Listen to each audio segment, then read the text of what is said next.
Thank you for tuning in to the Practical Preservation Podcast. Please take a moment to visit our website, practicalpreservationservices.com, for additional information and tips to help you restore your historical home. If you've not done so, please subscribe to us on iTunes, Stitcher, or SoundCloud, and also like us on Facebook.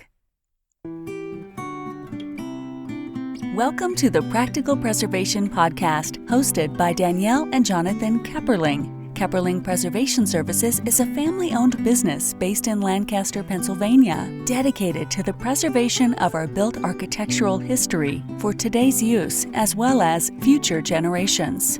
Our weekly podcast provides you with expert advice specific to the unique needs of renovating a historic home, educating by sharing our From the Trenches preservation knowledge and our guests' expertise, balancing modern needs while maintaining the historical significance, character, and beauty of your period home. Thank you for joining us for the Practical Preservation Podcast. Today we have two representatives of the Clatsop Community College Historic Preservation Program in Astoria, Oregon, at the mouth of the Columbia River. The program prepares students for work in the building trades with an emphasis on the preservation and restoration of historic and vintage residential and commercial buildings. Students gain the knowledge and skills to plan and restore structures in historically accurate ways, utilizing both traditional and modern materials and methods. The program offers classes in historic preservation theory and workshops in practical hands-on skills. John Goodenberger is a preservationist and instructor in the Historic Preservation Program. Educated in architecture at the University of Oregon, John has guided the restoration of commercial and residential buildings in Astoria.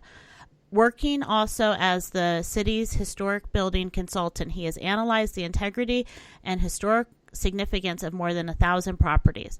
John was the chair of the State Advisory Committee on Historic Preservation and is currently a regional representative for Restore Oregon, and is on the board of Columbia Pacific Preservation, a collaborative group promoting education and economic development through historic preservation. Lucien Swerdloff is the program coordinator and instructor of the Historic Preservation and the computer-aided design programs at Clatsop Community College. He earned a Master of Architecture and a Master of Science degrees from the State University of New York in Buffalo.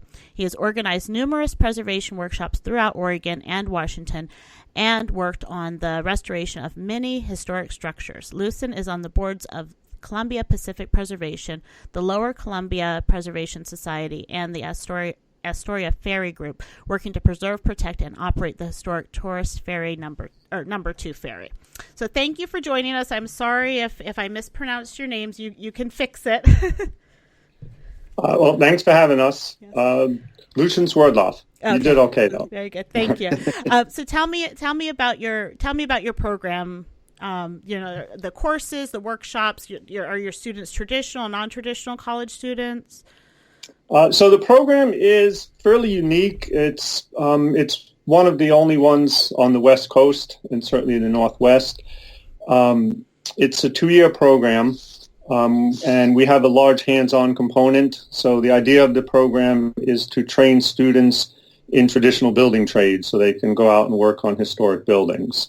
The program has 3 basic types of courses. All students, like in any college program, have to take general education requirements, so they have to do their math and their writing courses, which they usually complain about, but we tell them that they need to take those. Yes. Then we have a series of more traditional classroom classes where students learn history and theory of preservation. So historic preservation theory, architecture history, green building, materials and methods, project management, and a variety of courses like that.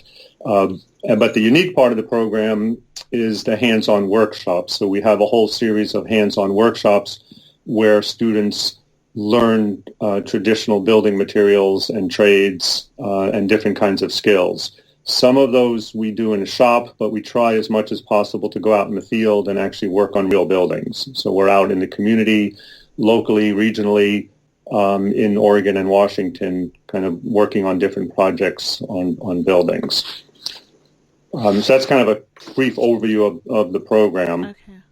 Do you find that your students are coming to you looking for second careers, or are they coming to you right out of high school, or is it a mixture since it's a community college? It really changes. A few years ago, most of our students were 30-something-year-old females that were looking for a change in career. Currently, we're getting a lot of 18-year-old high school boys. In which you would think would be kind of the more traditional group that would go into the building trades. So being a community college, we really get a large variety of students, really, and age ranging from 18, we've had students into their 60s and even 70s. Yeah, when I went to a community college right out of high school, and taking those extra classes does help, because then when I went on to go to school further, those credits transferred. But, I did notice a wide range of experience and ages, and it was that was one of my favorite learning experiences. It was not just everybody was just academically, that they had no experience, they just been at school, for all of their lives. Yeah, and they come from a variety of different backgrounds. Mm-hmm. Some of them already have bachelor's degrees, some have master's degrees, some have been working in the building trade, some have been working in banking or insurance or doing a variety of different things, and they're just some of them are looking to kind of improve their skills. If they're contractors, maybe they're just working on modern buildings and they want to really focus on historic projects. And some of them just don't have any experience in the building trades, but they just decide this is what they want to do, to work in the building trades.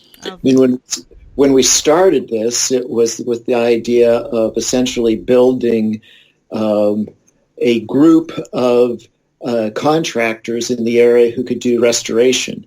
So as a way to take local contractors, bring them into the schools, have them teach the skills, and develop a group of students that would go out and either become contractors on their own or join forces with the existing contractors. And that was the original intent.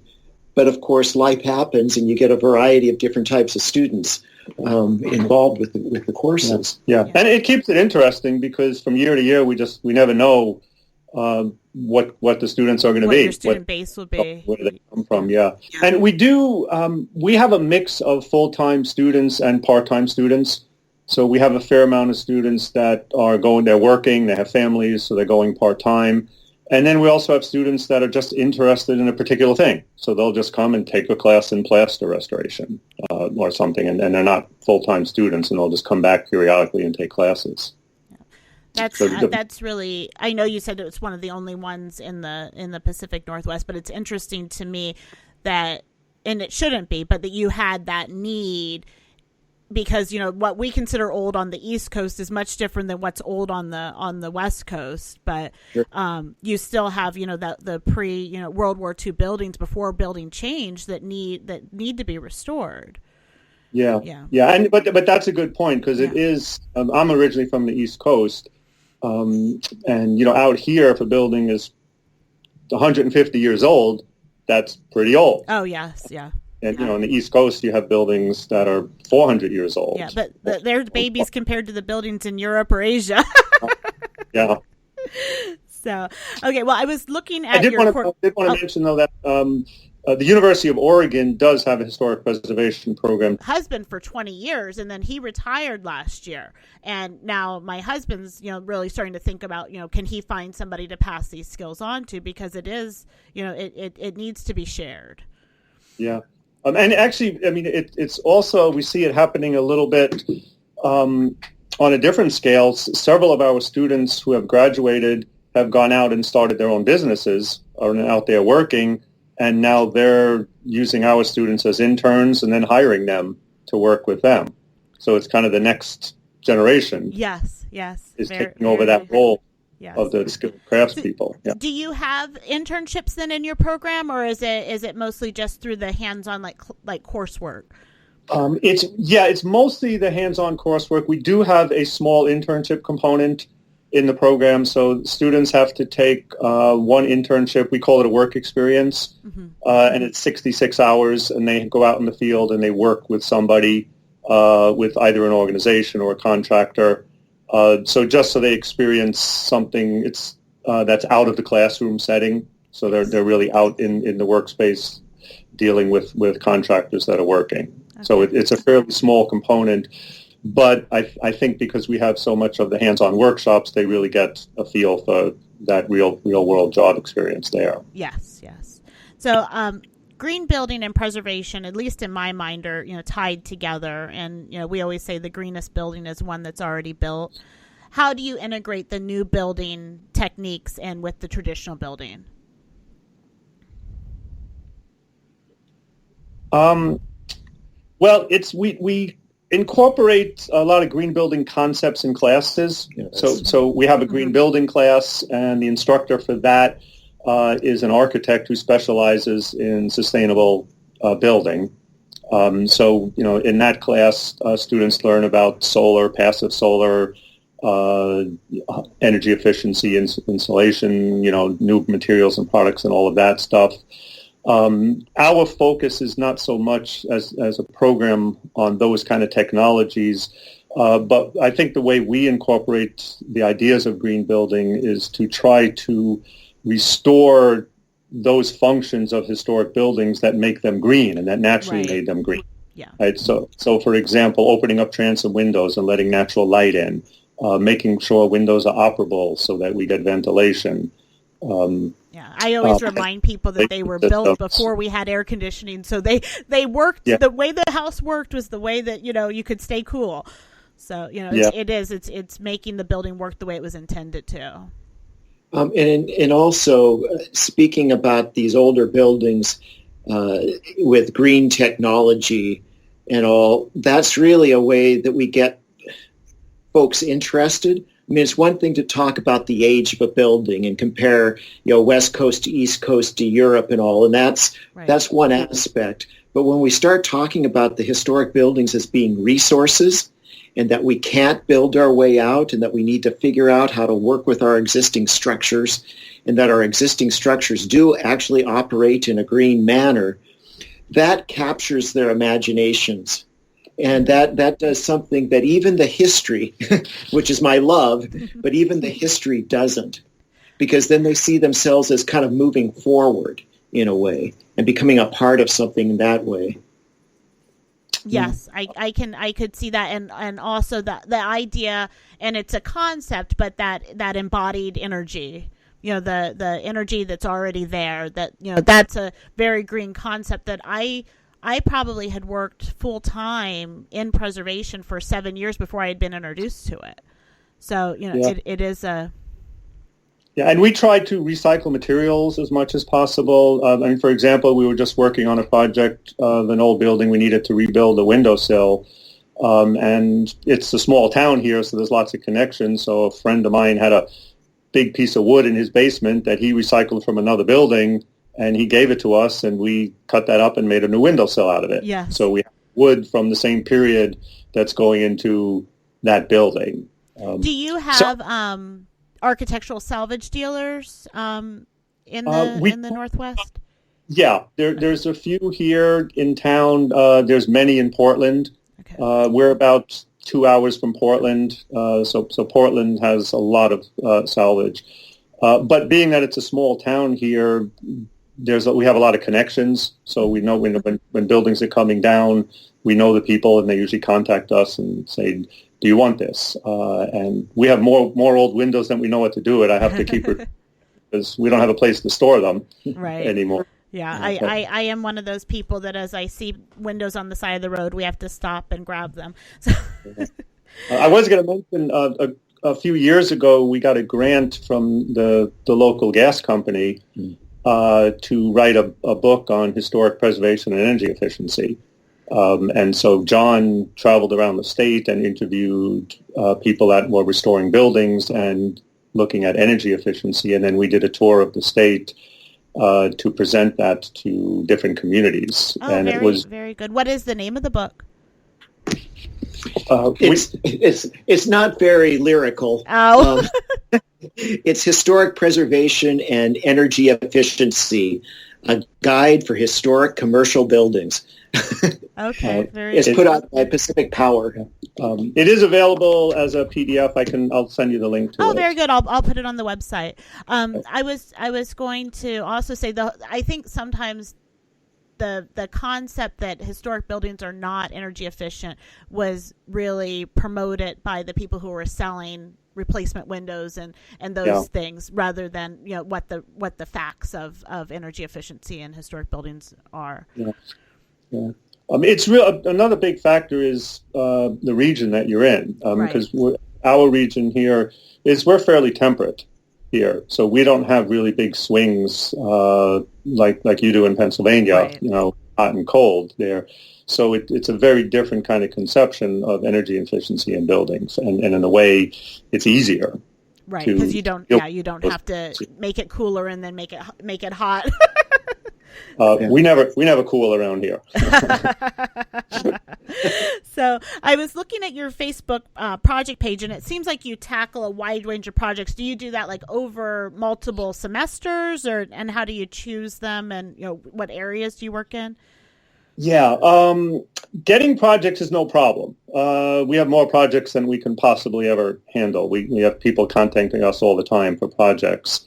So we do have a few program partners that we work with a lot, like the Parks Department over here, Napton Cove Quarantine Station. It's a heritage center across the river, the Clatsop County Historical Society. So there's several organizations that we have partnerships with, and they have historic properties, and we work with them over and over again. So we might go, we might be working on a project for several years. Because our primary function is a training facility, so right. We always go out and finish a project. Right. It's too big of a project. So, and most of these organizations are nonprofit, and they're not necessarily in a rush. So we can kind of go out and work with them, and kind of do several workshops that maybe span several years to work on a project. We're dealing mostly with nonprofits, government agencies, churches, things like that. And that's definitely filling a need. Yeah, because it's projects, for the most part, it's projects that would not get done otherwise. Right. They just don't have the funding to do that. And so we can provide a good learning experience for our students, and we can also work on real projects. Most of the projects we do are local within our region, and we're right on the Columbia River, so our region includes across the river in Washington. And there are some of the projects we've worked on there is the North Head Lighthouse, which is a historic lighthouse on the Pacific Ocean, was built in 1898, and the Columbia River, what is it? We did Cape Disappointment, too, the Cape Officer Houses. Yeah, officer houses at Cape Disappointment, and Fort Columbia, which is one of the historic forts on the Columbia River that was built between 1896 and 1903, which is a standard kind of military fort design that you see all over the country, with officers' quarters and housing and batteries. Mm-hmm. And we've done several workshops there. We've done workshops way out in northeastern Oregon, which is about 7 or 8 hours away from here, but that's about our limit. Right. It's travel. Usually, if we're doing those kind of workshops, we'll go out for 3 or 4 days and just stay there and do an intensive on that kind of a workshop. Yeah. And most of our workshops are hands-on, actually working, but we do a fair amount of documentation also.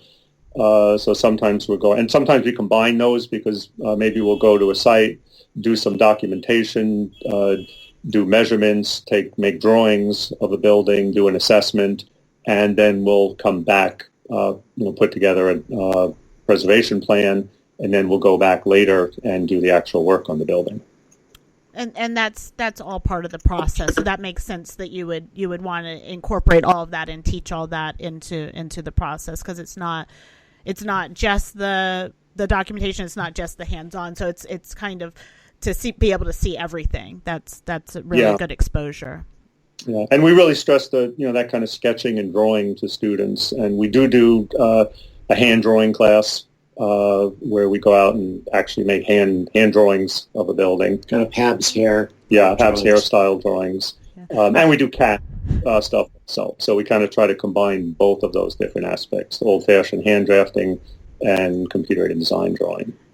And both are, I think both are beneficial because you can sometimes, I mean, the AutoCAD can be fast, but sometimes if you just need to do a quick sketch, that could be faster also. Yeah. So, and so is there a reason that you chose preservation for teaching? Was there like a why? Yeah. Well, this started in 2009, okay. And I know for me personally, I had just lost my job in the architecture firm, and because the economy collapsed. Oh, yeah. And so there was a number of us that came together and said, well, as long as nothing's going on in the economy, let's start a program so that when we get out, there'll be jobs. So let's start training people. Yeah. And Astoria has more, historic structures per capita than any other town in Oregon. That's pretty amazing to me. And so this was the place. And we were able to approach the college. The college was in the middle of rehabilitating their buildings.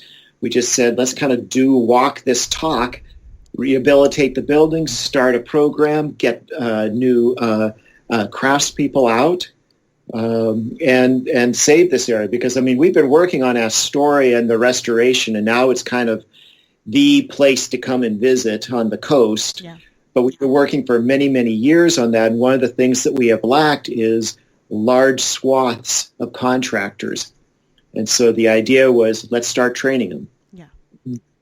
And there really is, I mean, in the general community, there really is an understanding of the benefits of preservation.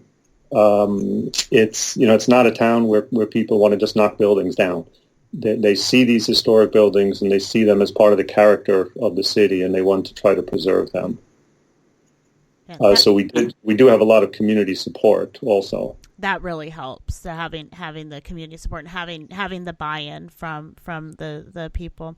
So what do you see as the biggest challenge in preservation or in your program, or you can answer that however you want. Well, specifically for us, attracting new students, especially from out of the area, is something that has been a challenge. It's the demographics of this area is changing. The population is getting older, so there's less college-age students, less school-age students. Right. So we need to, in order to keep our student numbers where they need to be, we need to start attracting students from out of the area. And so that's something that we're kind of working on a little bit to do that. And of course, funding is always a challenge in education. Yes. Having adequate funding to support the program.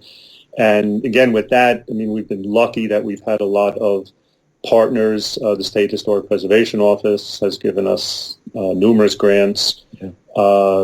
Restore Oregon, the Lower Columbia Preservation Society, has given us, grants, significant grants to support our program.